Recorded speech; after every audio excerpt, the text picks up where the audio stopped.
Richard Ames.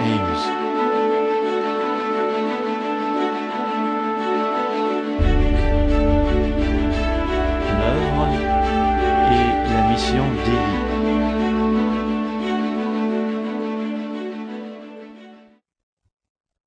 Le prophète Élie accomplit des miracles étonnants.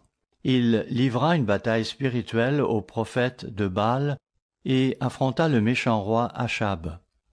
Il devait aussi tourner le cœur des pères vers les enfants et le cœur des enfants vers les pères, de peur que, selon la prophétie de Malachie, le Seigneur ne vienne frapper le pays d'interdit lorsque viendra le dernier, Élie. Certains groupes parmi l'Église de Dieu croient que M. Herbert W. Armstrong était l'Élie dont l'avènement est prophétisé pour la fin de l'âge. Certains en ont même fait une question de salut. Si vous refusiez de croire qu'il était l'Élie qui devait venir, vous ne pouviez pas faire partie de ce groupe particulier de l'Église de Dieu. Dr. Meredith a abordé cette controverse à propos d'Élie dans un sermon ayant pour titre « La question d'Élie », sermon qu'il a donné le 5 mai 2001. Nous en parlerons un peu plus tard.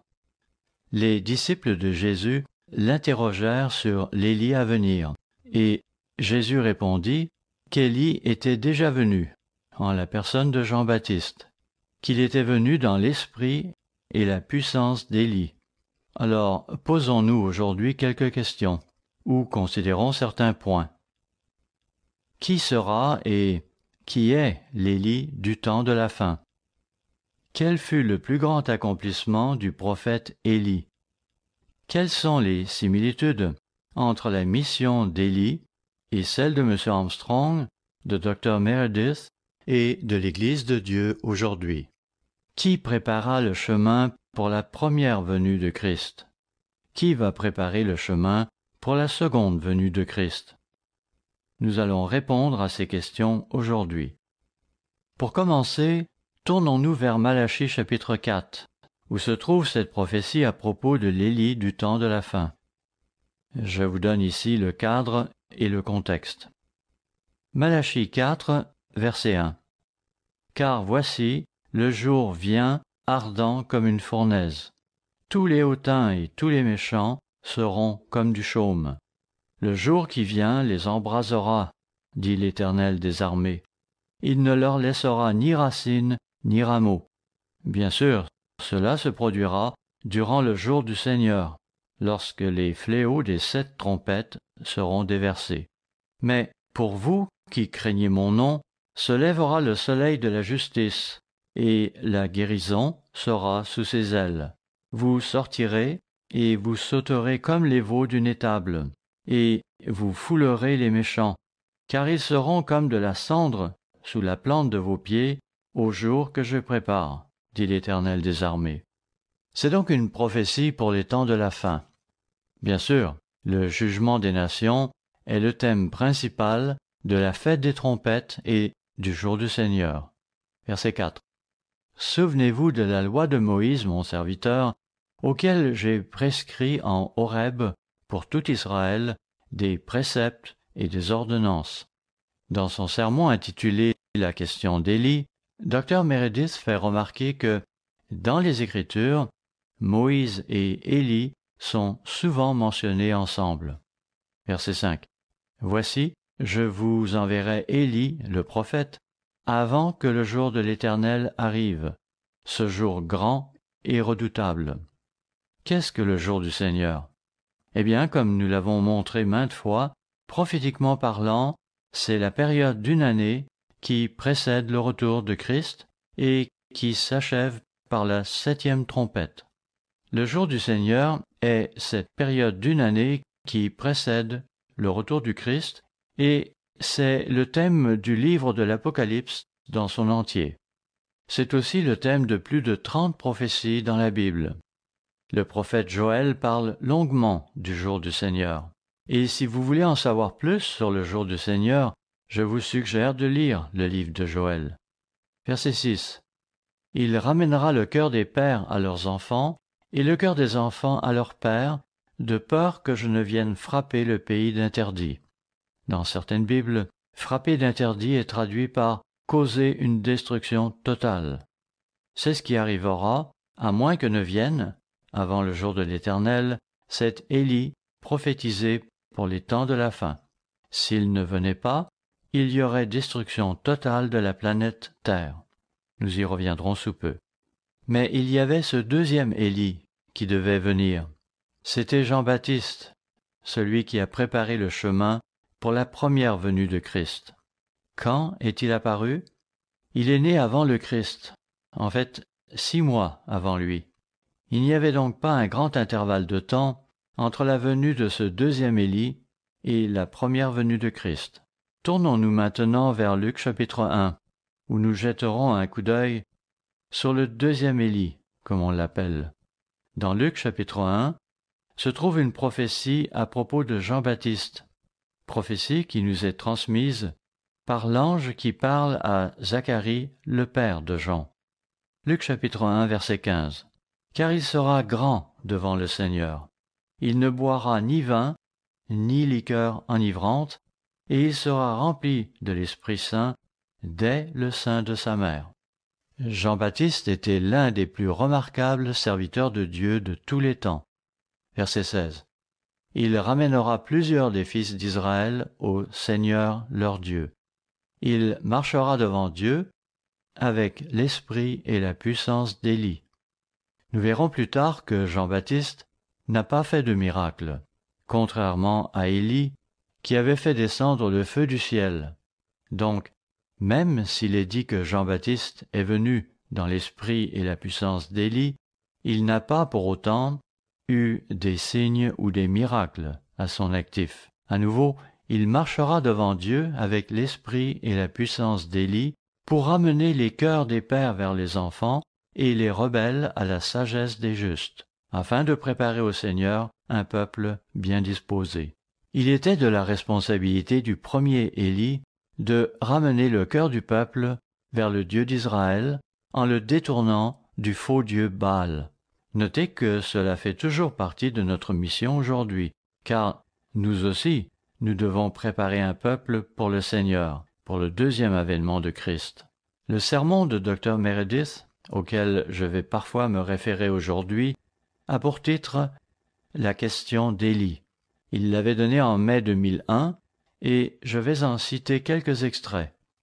Dr. Meredith déclarait dans ce sermon « Comme vous le savez, le premier Élie vint prêcher avec force à propos du vrai Dieu pour détourner le peuple de Baal et le ramener à la connaissance du Dieu véritable tout en lui inculquant une saine crainte de ce Dieu.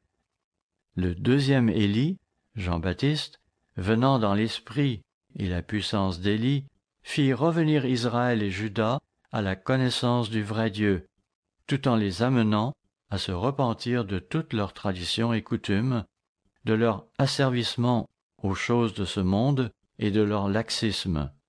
Cela montre ce qui a été prophétisé au sujet de ce deuxième Élie, et nous apprécions certainement tout ce que Jean-Baptiste a fait. Il a achevé la mission qui lui avait été confiée. Notre mission aujourd'hui n'est-elle pas également de tourner les gens vers la connaissance du vrai Dieu et de sa voix? N'avons-nous pas encore aujourd'hui la mission de préparer un peuple pour la venue de Jésus-Christ en tant que roi des rois et Seigneur des seigneurs?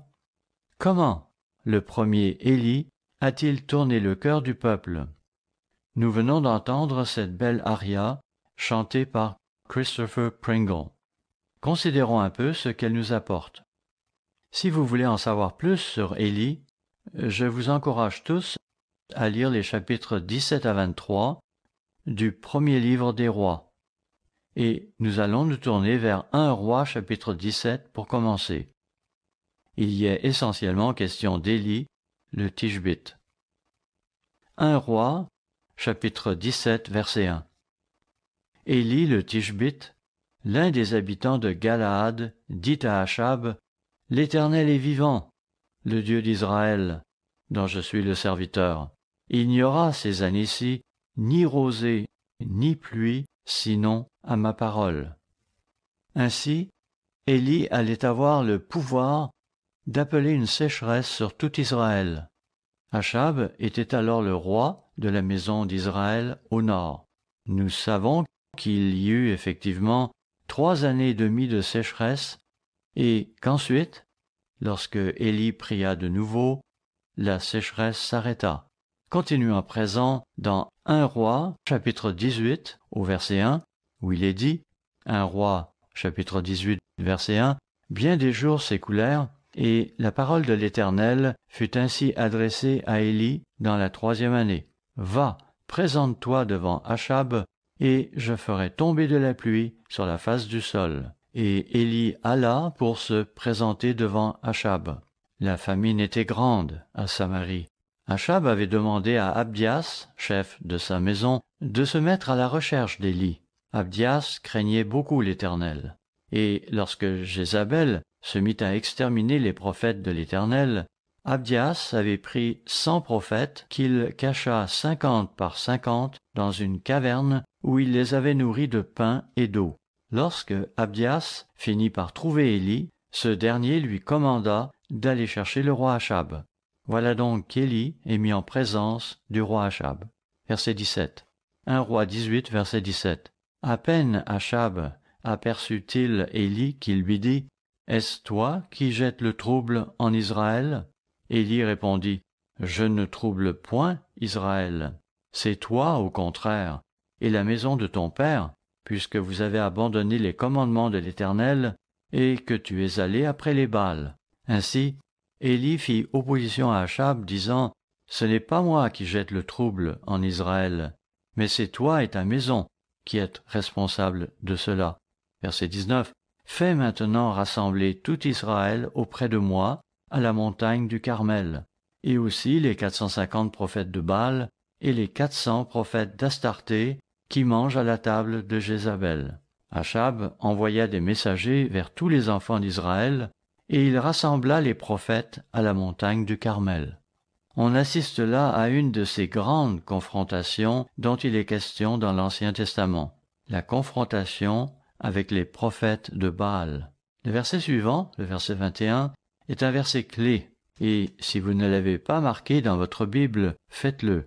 Verset 21. Alors Élie s'approcha de tout le peuple et dit « Jusqu'à quand boiterez-vous des deux côtés ? Si l'Éternel est Dieu, allez après lui. Si c'est Baal, allez après lui. » Le peuple ne lui répondit rien.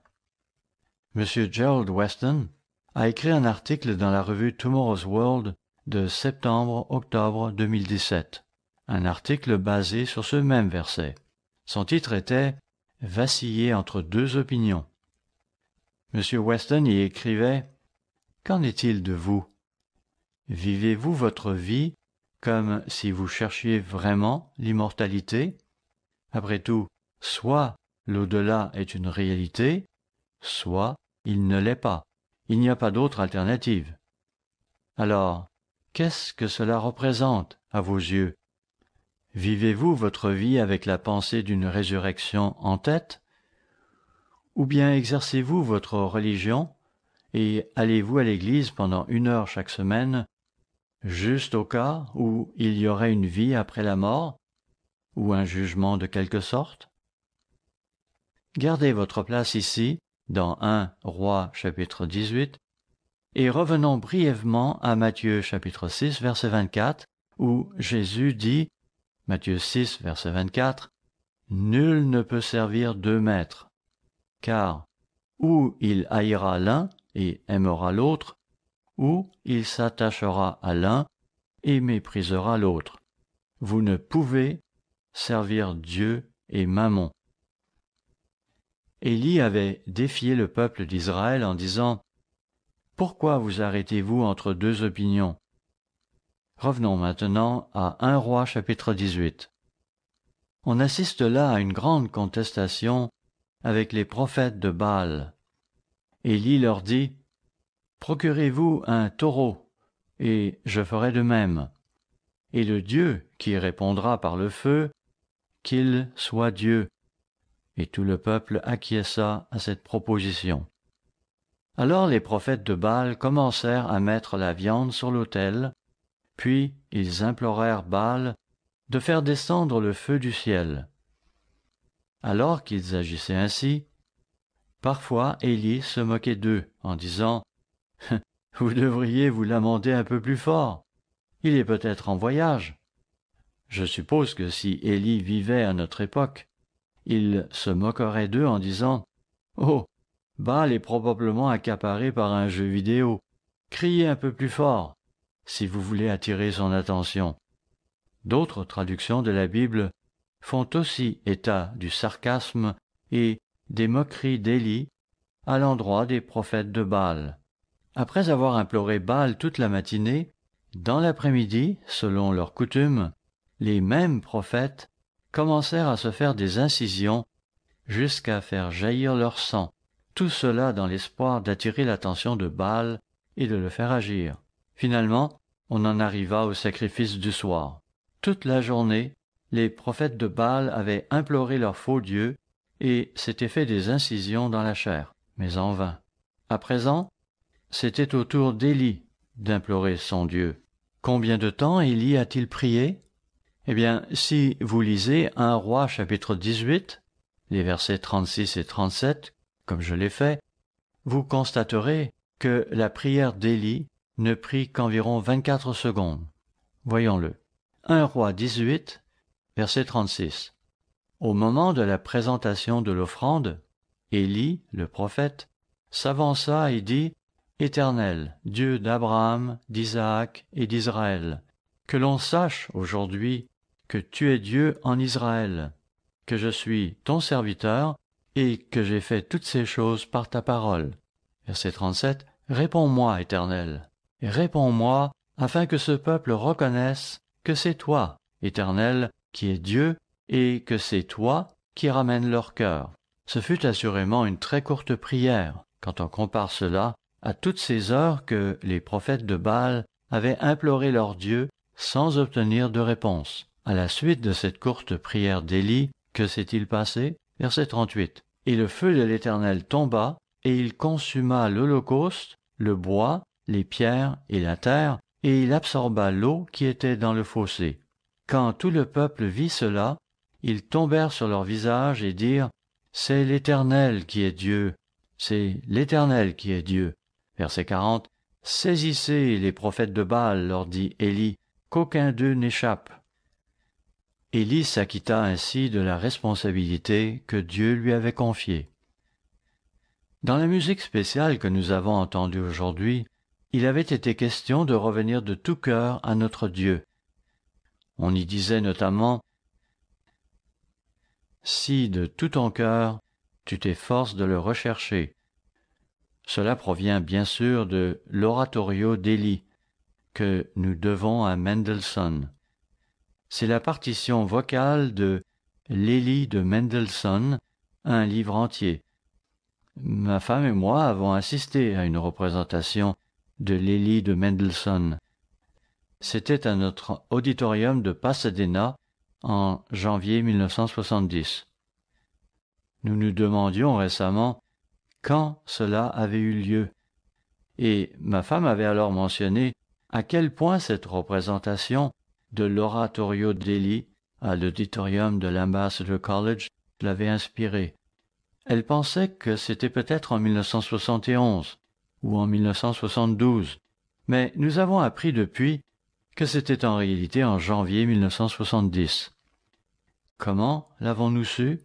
C'est parce que le pasteur de notre congrégation, ici à Charlotte, M. John Strain, avait chanté dans cet oratorio d'Élie qui fut présenté à l'auditorium de l'Ambassador College.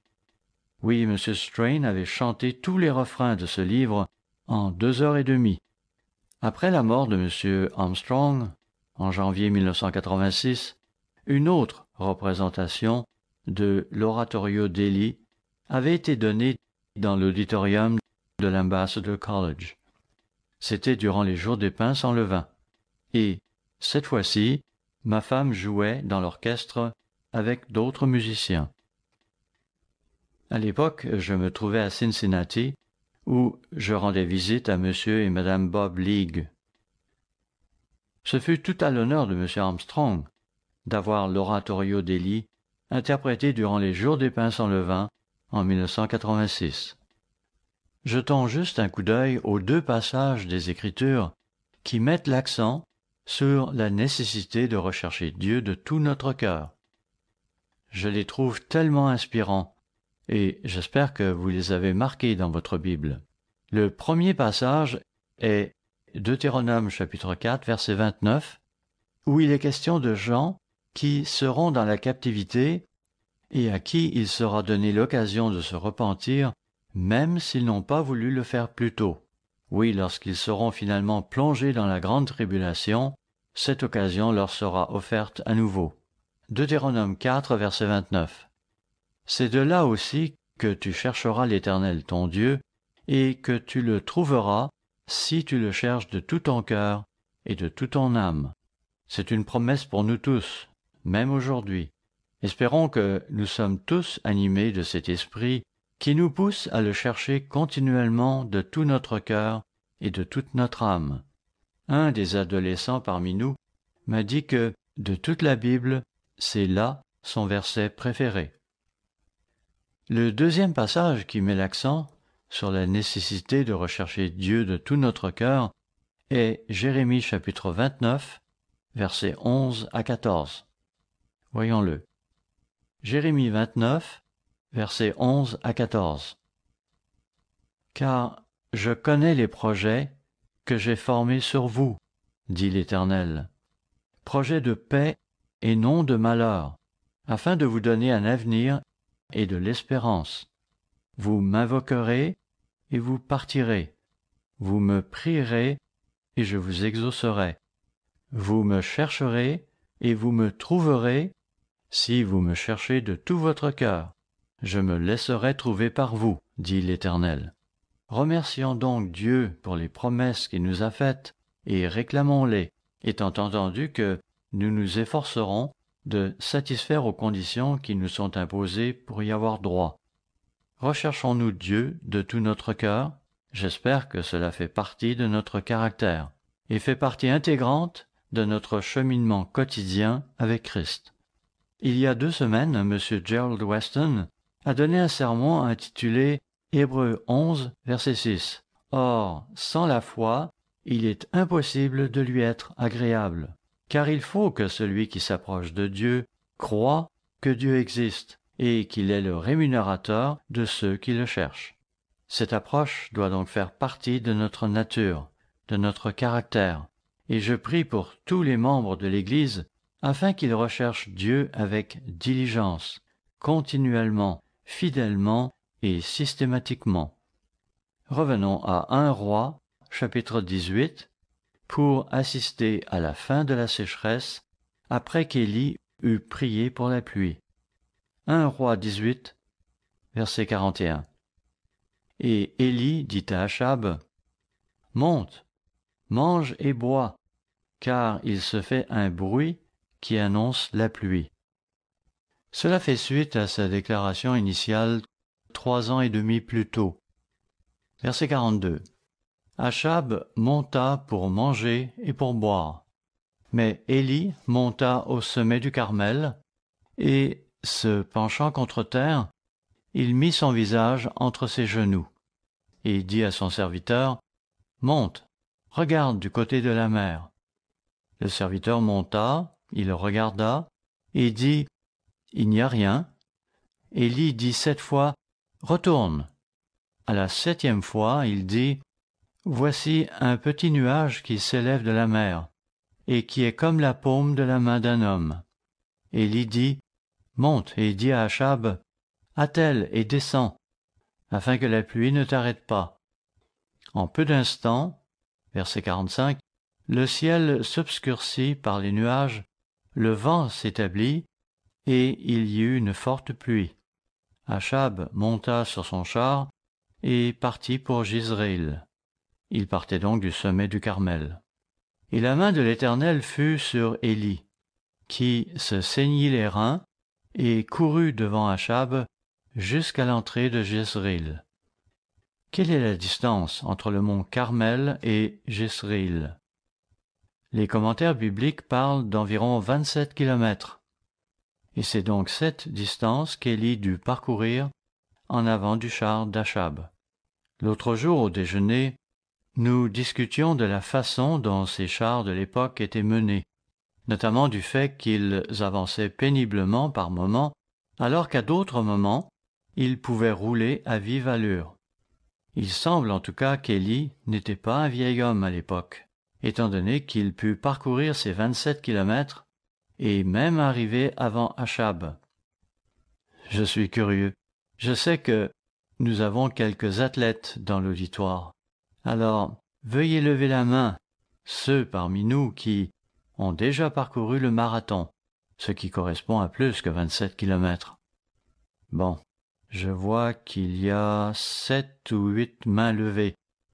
Bien sûr, cela ne vous qualifie pas pour autant pour être l'Élie à venir. Du moins, je ne crois pas. Toujours est-il qu'Élie ne semble pas avoir été un homme âgé à l'époque où il a couru ces 27 kilomètres. Notez aussi qu'Élie a dû prier 7 fois pour que la pluie revienne après ces 3 ans et demi de sécheresse. Cela me rappelle que nous avons un sermon dont le titre est « Persévérer dans la prière ». Tournons-nous à présent vers Jacques chapitre 5, où il est question de la prière qu'Élie adressa à Dieu. Notez-le dans Jacques chapitre 5, versets 17 et 18. Jacques chapitre 5, versets 17 et 18. Élie était un homme de la même nature que nous. Il pria avec instance pour qu'il ne pleuve point, et il ne tomba point de pluie sur la terre pendant 3 ans et 6 mois. Puis il pria de nouveau, et le ciel donna de la pluie, et la terre produisit son fruit. Qu'est-ce que cela nous apprend? Cela nous montre qu'Élie était un homme comme nous. Et Jacques nous dit ce qu'Élie a abordé dans sa prière. On apprend ensuite que sa prière a causé une absence de pluie pendant 3 ans et demi, même s'il n'était qu'un homme de la même trempe que nous. Dans les 2 versets précédents de Jacques chapitre 5, nous avons vu que la prière d'Élie avait été bien efficace pour contrôler la pluie, selon les instructions que Dieu lui avait données. Toujours dans Jacques chapitre 5, cette fois au verset 16, il nous est dit d'appeler les anciens de l'Église lorsque nous sommes malades. Voyons-le, Jacques chapitre 5, verset 16. Confessez donc vos péchés les uns aux autres et priez les uns pour les autres, afin que vous soyez guéris. La prière agissante du juste a une grande efficacité. Ça, c'était dans la Louis II, bien sûr.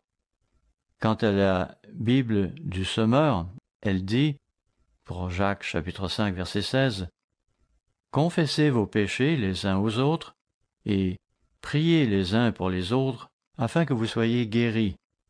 Quand un juste prie, sa prière a une grande efficacité. » Il n'y a pas si longtemps, Dr. Scott Winnell nous donnait le sermon intitulé « La foi de ne pas être guéri ».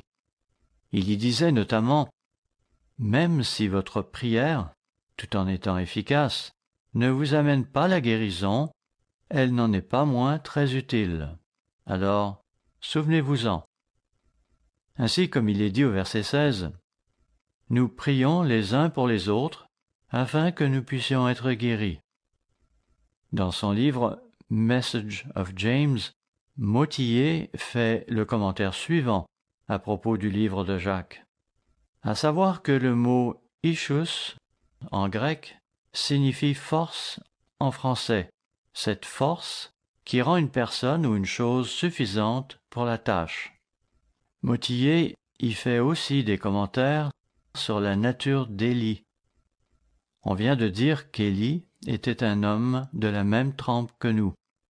Eh bien, Mottier déclare ceci au sujet d'Élie. Il dit, je cite, « Élie pouvait atteindre les sommets de la foi et de l'engagement, comme nous le voyons dans 1 Roi chapitre 18, au versets 18 et 19, lorsqu'il défie les prophètes de Baal. Puis, il pouvait tomber dans le désespoir et la dépression, comme nous le voyons dans 1 Roi chapitre 19, verset 4, où il demande à mourir. Élie avait manifestement ses hauts et ses bas. Motillet enchaîne disant « Élie pouvait parfois être courageux et résolu, comme dans 1 Roi chapitre 18, au verset 17 à 19, lorsqu'il affronta le roi Achab et lui dit « C'est toi, au contraire, qui trouble Israël. » Puis, peu après, il pouvait fuir pour sa vie, comme nous le voyons dans 1 Roi chapitre 19, verset 3, quand Jézabel le menace. De même, Élie pouvait faire preuve d'altruisme envers les autres, comme nous le voyons dans 1 Roi chapitre 17, versets 19 à 24, où il ressuscite l'enfant mort de la veuve de Sarepta, et ensuite Élie pouvait s'apitoyer sur son sort, comme dans 1 Roi chapitre 19, verset 10, où il se plaint d'être le seul à être resté fidèle à Dieu. Dieu lui révéla alors qu'il restait encore 7000 personnes qui n'avaient pas fléchi le genou devant Baal. Motillet poursuit avec ces mots « En fin de compte, Élie était une personne ordinaire, mais il était juste devant Dieu, ou, pour reprendre la terminologie que l'on trouve dans les lettres de Jacques, sa foi était active dans ses œuvres, et cela lui fut imputé à justice, comme nous le voyons écrit dans Jacques chapitre 2, versets 22 et 23. Ainsi, Dieu a travaillé puissamment par l'intermédiaire d'Élie. Il était humain tout comme nous, mais il a rempli sa mission. Il a ramené le peuple vers le vrai Dieu, il a enseigné la voie de Dieu, et cette mission est la même que celle que nous avons aujourd'hui. Dieu a travaillé à travers M. Herbert Armstrong pour remplir cette même mission. Dieu a travaillé à travers Dr. Meredith pour remplir cette mission. Et Dieu travaille aussi à travers nous pour remplir cette mission. Nous n'accomplissons pas cette mission de la même manière qu'Élie l'a fait. Comme je l'ai mentionné plus tôt, Jean-Baptiste a accompli la mission qui lui avait été confiée, mais il n'a pas fait de miracle. C'est ce qui est dit dans Jean chapitre 10. Jean chapitre 10, versets 40 et 41. Jésus s'en alla de nouveau au-delà du Jourdain, dans le lieu où Jean avait d'abord baptisé, et il y demeura. Beaucoup de gens vinrent à lui, et il disait « Jean n'a fait aucun miracle, mais tout ce que Jean a dit de cet homme était vrai. » Notez que même si le deuxième Élie n'avait fait aucun miracle, il était quand même venu dans l'esprit et la puissance d'Élie. L'une des questions dont nous voulions débattre était « M. Herbert W. Armstrong était-il l'Élie qui devait venir? » Plusieurs églises de Dieu exigent que vous croyiez cela si vous tenez à être un membre de leur organisation. M. Armstrong était certainement un fidèle apôtre de Jésus-Christ.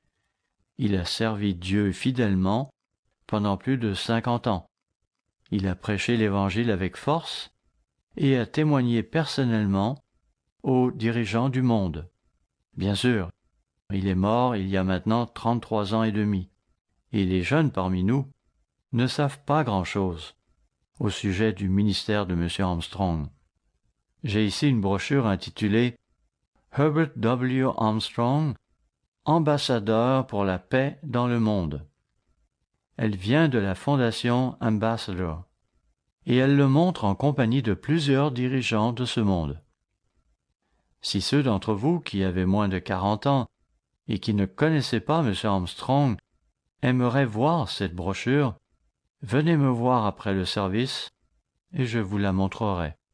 Oui, M. Armstrong a rencontré les dirigeants du monde entier, en particulier l'empereur du Japon, le premier ministre d'Israël, Golda Meir, Margaret Thatcher, ainsi que bien d'autres. C'est une brochure très inspirante à propos de M. Armstrong, un ambassadeur pour la paix mondiale. M. Armstrong a restauré les vérités que l'Église de Dieu avait perdues.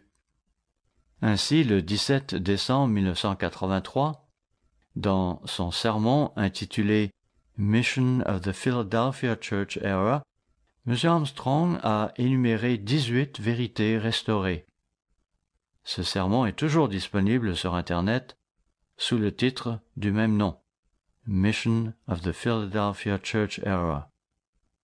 Dans un article du Living Church News de janvier-février 2002, intitulé Are You an Armstrongite?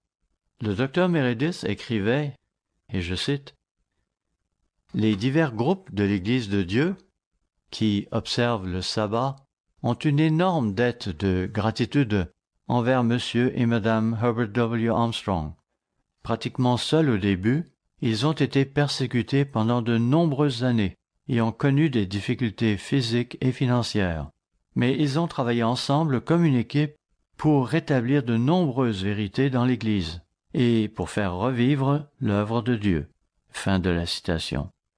Par ailleurs, à la page 251 de son livre « Le mystère des âges », M. Armstrong écrivait « L'Église primitive, très persécutée et opprimée, mais toujours en vie, dispose de preuves qui montrent qu'elle est toujours cette véritable Église des débuts. » Il donnait ensuite des preuves de son identité en tant que la véritable Église de Dieu, ajoutant « Or, même cette Église avait perdu beaucoup de vérités vitales. Heureusement que depuis 1933, au moins 18 vérités fondamentales ont été restaurées dans la véritable Église. M. Mike DeSimone a fait référence à ces vérités dans un article qu'il a publié dans le Living Church News de juillet-août 2017, article où il a abordé le sujet du gouvernement dans l'Église, précisant que ce thème du gouvernement est l'une des 18 vérités que Dieu a restaurées dans son Église par l'intermédiaire de M. Armstrong. Le 16 janvier 2016, à l'occasion du 30e anniversaire de la mort de M. Herbert Armstrong, Dr. Meredith donnait un sermon en son honneur. Son titre était tout simplement « En l'honneur de M. Herbert Armstrong ».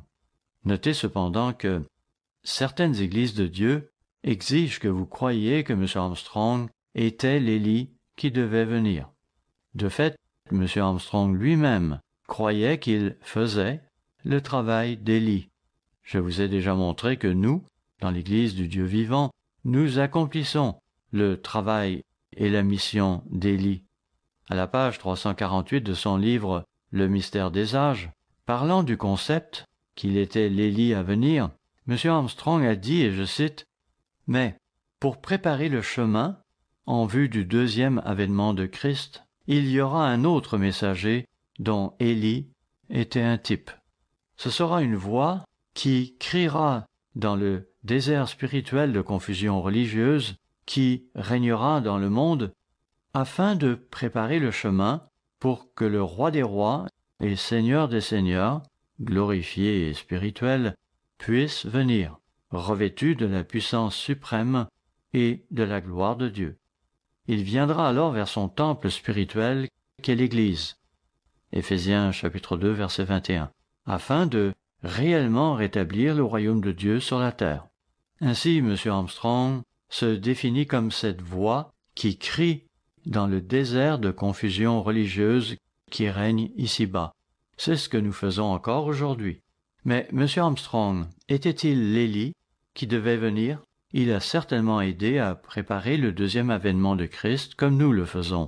Dans le sermon que Dr. Meredith a donné il y a 18 ans, et dont le titre était « La question d'Élie », il a dit, et je cite, « Est-il possible que le dernier Élie soit quelqu'un qui mourrait 20 ou 30 ans avant le jour du Seigneur? Se pourrait-il qu'il soit quelqu'un que toute une génération de jeunes n'aurait jamais connu?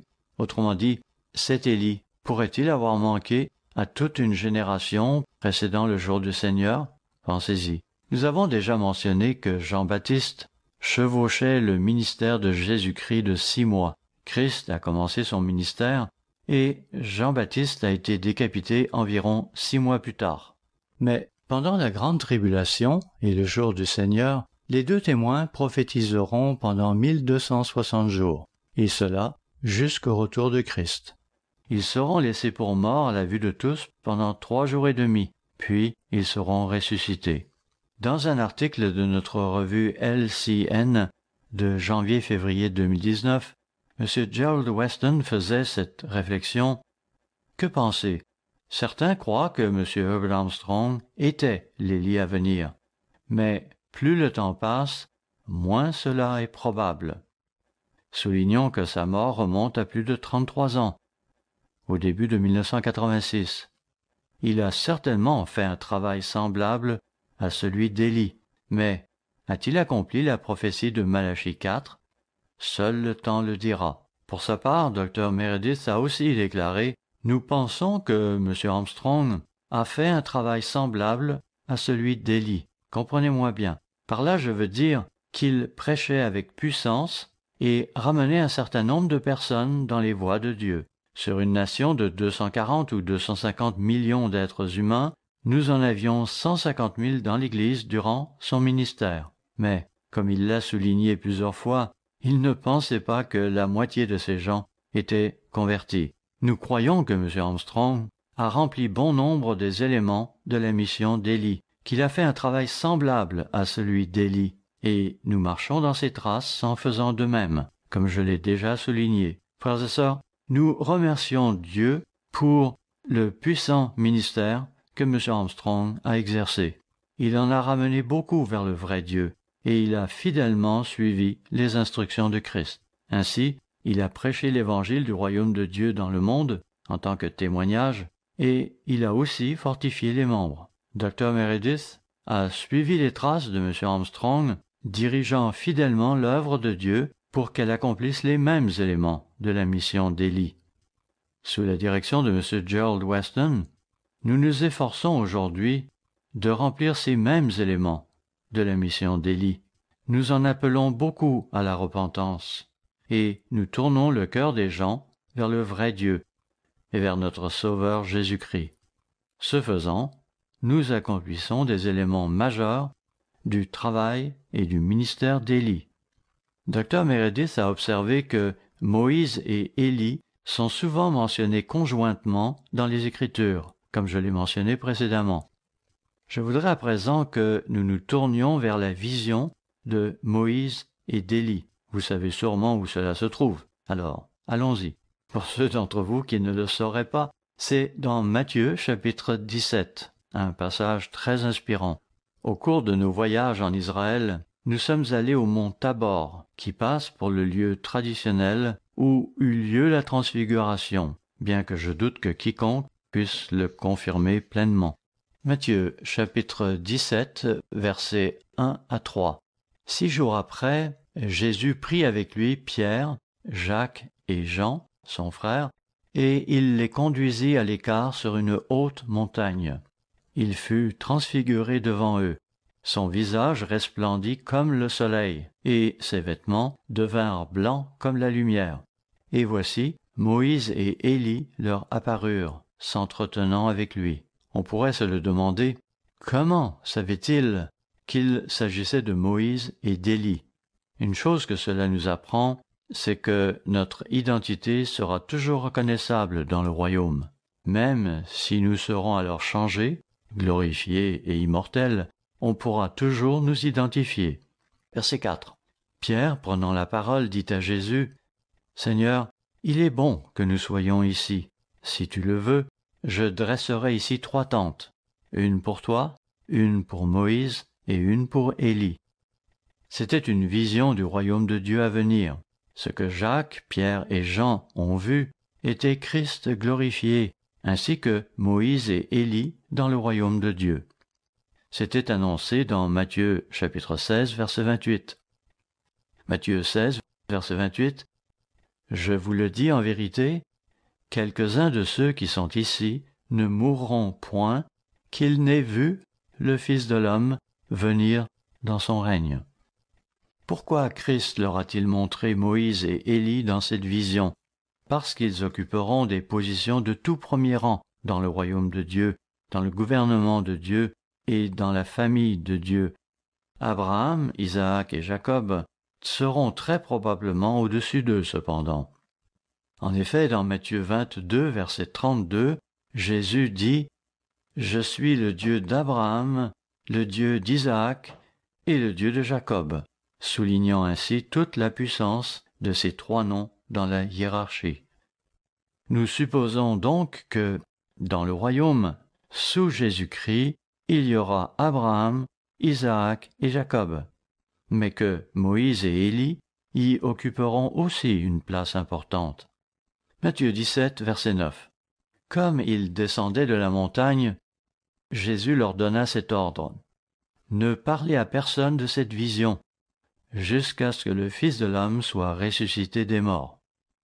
Évidemment, il y a ceux qui prétendent que ce que les disciples ont vu prouve que Moïse et Élie étaient alors au ciel. Non, bien sûr, c'était une vision qu'ils avaient vue. Verset 10. Les disciples lui posèrent cette question. « Pourquoi donc les scribes disent-ils qu'Élie doit venir premièrement ?» Il répondit, « Il est vrai qu'Élie doit venir et rétablir toutes choses. » Quand il est question de rétablir toutes choses, on parle évidemment de vérité spirituelle. Verset 12. Mais je vous dis qu'Élie est déjà venu, qu'ils ne l'ont pas reconnu et qu'ils l'ont traité comme ils ont voulu. De même, le Fils de l'homme souffrira de leur part. Il est ici question de Jean-Baptiste, et les disciples ont compris que c'est lui qui était l'Élie qui devait venir, ce deuxième Élie, comme nous l'avons déjà dit. Oui, le deuxième Élie, Jean-Baptiste, celui qui n'a pas fait de miracle, et dont Christ a pourtant dit qu'il avait tout restauré et qu'il avait préparé un peuple pour le Seigneur. Mais la prophétie de Malachie concerne un Élie du temps de la fin, avant le jour du Seigneur. Qui seront les serviteurs de Dieu juste avant le jour du Seigneur? Souvenez-vous que l'Église sera alors quelque part dans un lieu désertique. De ce fait, elle ne pourra pas exercer une influence proéminente dans le monde. Mais qui sera dans une telle position? Les deux témoins. Tournons-nous vers Apocalypse chapitre 11. Quels seront les derniers serviteurs de Dieu à préparer le chemin du Seigneur? Dans Apocalypse 11, verset 1, Jean, l'auteur du livre de l'Apocalypse, dit, Apocalypse 11, versets 1 et 2, « On me donna un roseau semblable à une verge, en disant, « Lève-toi et mesure le temple de Dieu, l'autel, et ceux qui y adorent.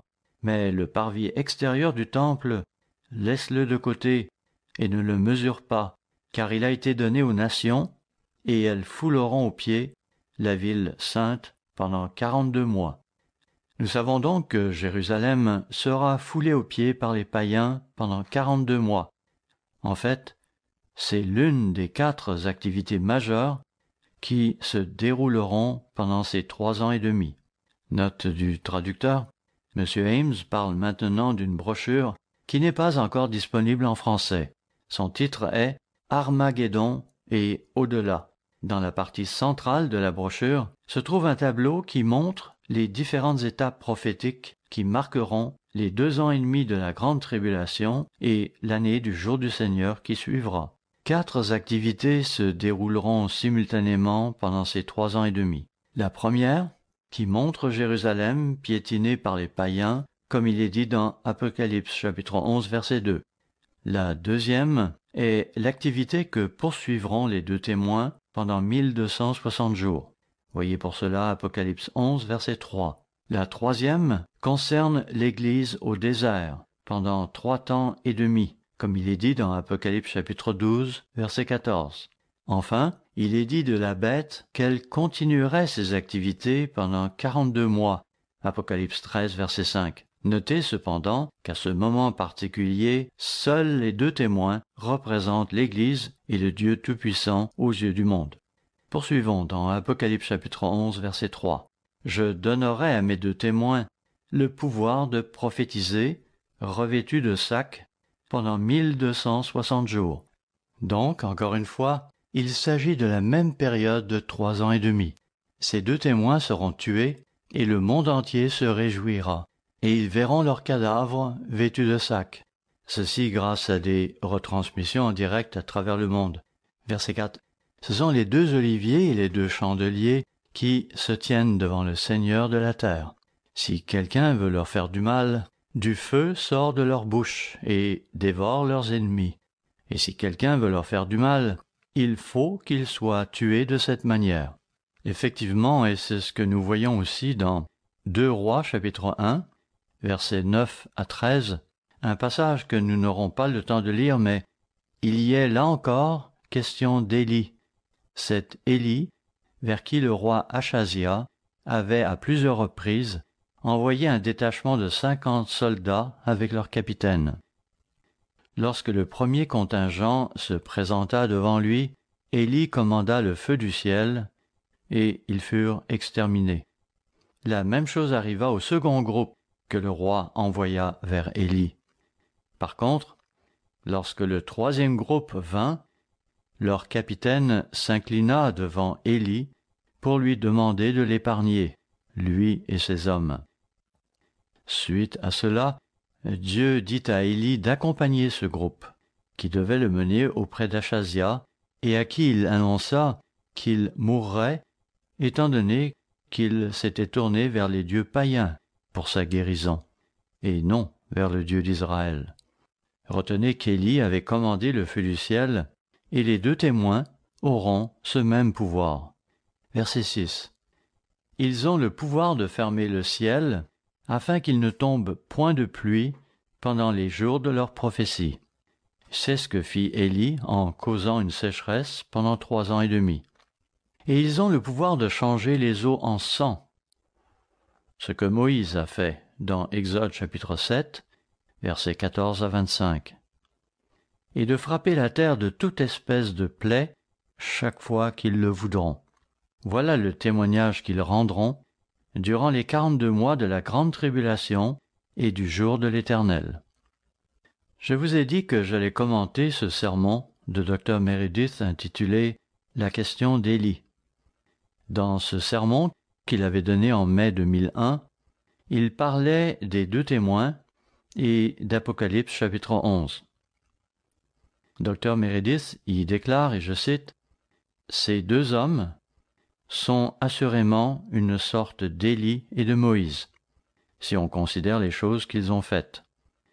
Et l'un d'eux est peut-être le dernier Élie.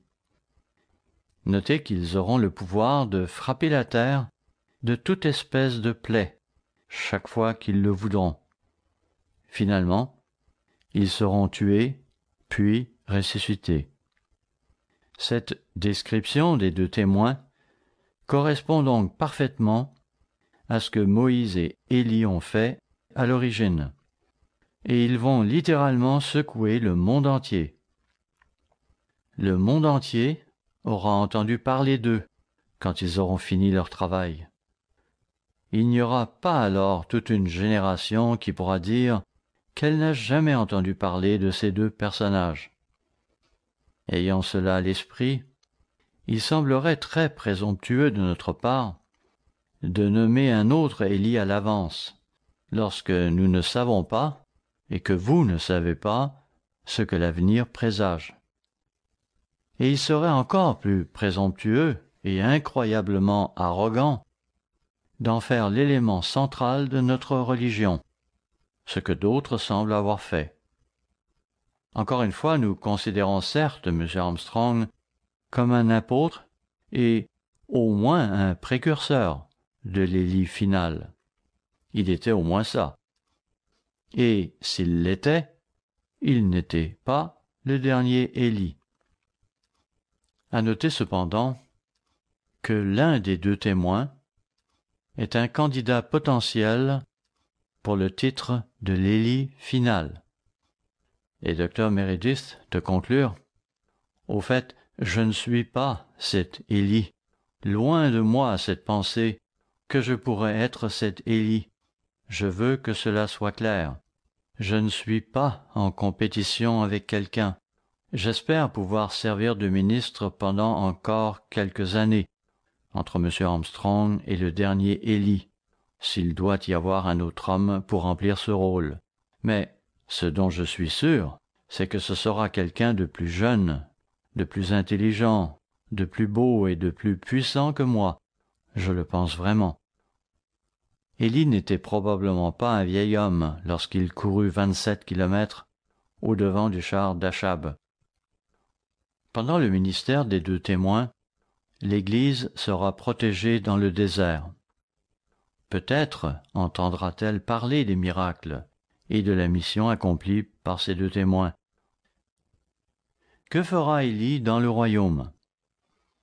Nous savons qu'il aura de grandes responsabilités, comme nous l'avons vu dans la vision de la transfiguration. L'expérience passée d'Élie était en fait en relation avec les écoles des prophètes. Je ne m'y reporterai pas tout de suite, mais Élie était responsable de 3 de ces écoles, celles de Gilgal, de Béthel et de Jéricho, et Élie s'occupait de les administrer. Le New Unger Bible Dictionary dit à propos des écoles des prophètes, 1 Samuel chapitre 19 verset 20, nous apprend qu'il y avait un groupe de prophètes à Rama, sous la direction de Samuel, un groupe dont les membres vivaient dans un édifice commun. Les écoles des prophètes avaient donc commencé sous Samuel, mais il y eut par la suite 3 écoles des prophètes, sous Élie et Élisée. En effet, la prochaine fois qu'elles sont mentionnées, c'est à l'époque d'Élie et d'Élisée, quand 1 Roi chapitre 20, verset 35, mentionne les fils des prophètes. Ils vivaient alors en grand nombre à Gilgal, Béthel et Jéricho. Ce sont là les 3 endroits où l'on trouvait de telles écoles. L'ouvrage d'Unger dit encore « Une centaine de fils des prophètes étaient assis devant Élisée lors des repas servis à Gilgal. Le nombre à Jéricho était peut-être aussi grand, car selon 2 Rois chapitre 2 verset 7, 50 des fils des prophètes accompagnèrent Élie et Élisée au Jourdain. Il y avait donc ces 3 écoles des prophètes. Ils avaient des étudiants mariés. Le dictionnaire biblique d'Unger précise que ceux qui étaient mariés vivaient très probablement dans leur propre maison, voir 2 Rois chapitre 4 verset 1. Il y avait donc 3 écoles de prophètes et certains de leurs étudiants étaient mariés. En quoi consistaient leurs études? Étaient-elles juste de nature théologique? Le dictionnaire biblique d'Unger dit ceci: il est généralement admis que l'étude de la loi et de l'histoire de la direction divine d'Israël constituait une part importante des occupations des élèves des prophètes. L'autre étant la culture de la poésie et de la musique sacrée, ainsi que des exercices en groupe pour la promotion de l'inspiration prophétique. Dans les années 70 ou 80, nous aurions pu établir une comparaison entre les 3 campus du Collège Ambassador et les 3 écoles des prophètes Élie et Élisée. Quelle sera la tâche d'Élie dans le monde de demain? Il a acquis de l'expérience dans le domaine de la formation religieuse, dans la tâche qui consiste à orienter les gens vers le vrai Dieu d'Israël, ainsi que dans l'administration des écoles des prophètes. À la page 349 de son livre « Le mystère des âges », M. Armstrong écrit à propos de l'éducation dans le monde de demain. Il dit « Cette Église siège, localisée à Jérusalem, la capitale mondiale de Christ, se verra sans aucun doute confier l'administration du nouveau système éducatif mondial. De même, tout porte à croire que l'enseignement des vérités spirituelles, du véritable évangile, de la conversion spirituelle du monde, sera dispensé à partir de l'Église siège par Élie sous la supervision directe de Jésus-Christ, et cela à l'échelle planétaire. La principale raison pour laquelle Christ reviendra sur terre, c'est afin de développer son caractère divin en nous, les êtres humains, et pour sauver le monde. Nous attendons avec impatience le moment où le monde entier connaîtra le vrai Dieu. Ésaïe 11, verset 9 dit en effet « Car la terre sera remplie de la connaissance de l'Éternel, comme le fond de la mer par les eaux qui le couvrent. » Ce sera une époque merveilleuse, mais le monde devra d'abord être rééduqué, et c'est aussi pourquoi nous devons nous-mêmes être formés en tant que rois, sacrificateurs et enseignants. À la fête des tabernacles, nous lisons souvent Ésaïe chapitre 30, verset 20. Voyons-le, Ésaïe chapitre 30, verset 20. « Le Seigneur vous donnera du pain dans l'angoisse et de l'eau dans la détresse. Ceux qui t'instruisent ne se cacheront plus, mais tes yeux verront ceux qui t'instruisent. Tes oreilles entendront derrière toi la voix qui dira « Voici le chemin, marchez-y, car vous iriez à droite ou vous iriez à gauche. » Nous avons hâte que soit implanté ce système de rééducation du monde entier. Peut-être qu'Élie aura une grande responsabilité administrative dans ce rôle. Dans sa brochure Le merveilleux monde de demain, Dr. Meredith a consacré 4 sections au domaine de l'éducation. 1. L'éducation dans le monde à venir. 2. Le nouveau système éducatif. 3. La véritable éducation commence au domicile. 4. Respecter les enseignants. Nous subissons présentement une formation comme enseignants, rois et sacrificateurs pour le monde de demain. Élie dirigea 3 écoles de prophètes et comme l'a dit M. Armstrong, tout indique que sous Élie, le monde sera encadré spirituellement. Récapitulons. Dans le sermon d'aujourd'hui, nous avons vu que le Dieu Tout-Puissant enverra un Élie des temps de la fin avant l'arrivée du grand et terrible jour du Seigneur, afin de tourner le cœur des pères vers les enfants et le cœur des enfants vers les pères, de peur qu'il ne frappe la terre d'interdit, c'est-à-dire de destruction totale. Les 2 témoins accompliront des signes et des miracles semblables à ceux de Moïse et d'Élie. Nous avons aussi parlé de la vie étonnante du prophète Élie, du fait qu'il était humain comme nous le sommes, et que, de même que Dieu a répondu à ses prières, ainsi Dieu répondra aux nôtres.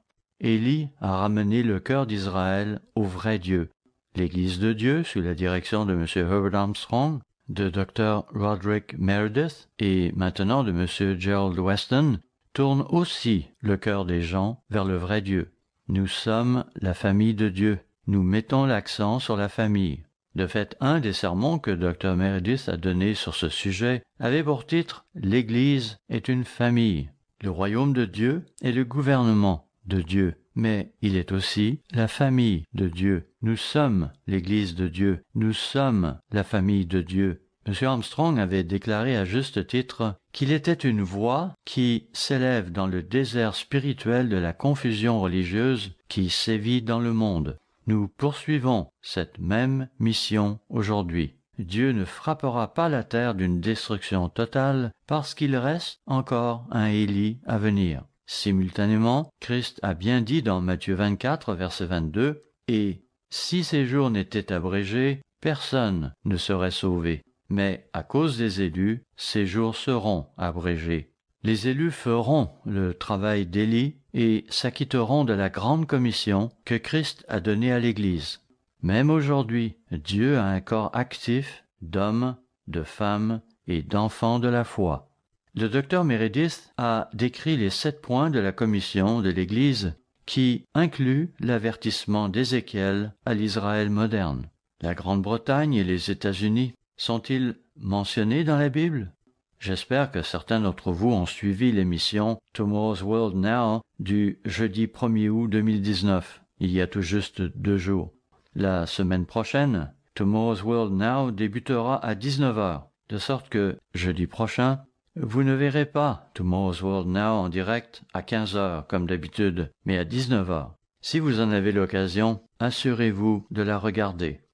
Puissions-nous, frères et sœurs, nous qui sommes rendus au temps de la fin, continuer à tourner le cœur des pères vers les enfants et le cœur des enfants vers les pères. Puissions-nous continuer à ramener le cœur de milliers, sinon de millions de personnes, au vrai Dieu de la création et au Sauveur du monde, Jésus-Christ. Tournons-nous maintenant vers Actes chapitre 3. Nous attendons avec impatience qu'ait lieu la restauration ultime de toutes choses par le Roi des rois. Actes chapitre 3, versets 19 à 21. Repentez-vous donc et convertissez-vous pour que vos péchés soient effacés, afin que des temps de rafraîchissement viennent de la part du Seigneur et qu'il envoie celui qui vous a été destiné, Jésus-Christ, que le ciel doit recevoir jusqu'au temps du rétablissement de toutes choses. Élie a rétabli toutes choses. Jean-Baptiste a rétabli toutes choses. M. Armstrong a rétabli 18 vérités pour l'Église de Dieu. Quant à nous, nous restaurons la vérité de la Bible pour le monde. Mais la plus grande restauration de toutes sera celle de Jésus-Christ. Poursuivons. Que le ciel doit recevoir jusqu'au temps du rétablissement de toutes choses, dont Dieu a parlé anciennement par la bouche de ses saints prophètes d'autrefois. Tournons-nous aussi vers Daniel chapitre 12. Dieu nous a promis un avenir glorieux. Puissions-nous continuer à prêcher l'évangile du royaume de Dieu comme un témoignage à toutes les nations. Puissions-nous continuer à témoigner et à enseigner comme le fit le prophète Élie, M. Armstrong, ainsi que Dr. Meredith, parce que nous lisons dans Daniel chapitre 12, verset 3, « Ceux qui auront été intelligents brilleront comme la splendeur du ciel, et ceux qui auront enseigné la justice à la multitude brilleront comme les étoiles, à toujours et à perpétuité. » Soyons donc reconnaissants pour le puissant ministère du prophète Élie. Soyons reconnaissants que nous soyons en train de prêcher la voie de la justice à plusieurs. Soyons reconnaissants pour tous les prophètes et les apôtres, parce qu'ils ont posé le fondement de l'Église de Dieu d'aujourd'hui. Jésus-Christ étant lui-même sa pierre angulaire, comme on nous le dit dans Éphésiens chapitre 2, verset 20. Soyons reconnaissants pour l'Élie qui doit venir au temps de la fin pour préparer la voie pour le deuxième avènement de Christ. Il est aussi de notre responsabilité de préparer le monde, l'Église et nous-mêmes individuellement pour ce deuxième avènement de Christ. Nous devons préparer un peuple pour le Seigneur. Frères et sœurs, soyons reconnaissants pour notre appel, comme nous l'avons entendu dans la prière d'ouverture, et participons activement à la grande commission et à l'œuvre et à la mission d'Élie.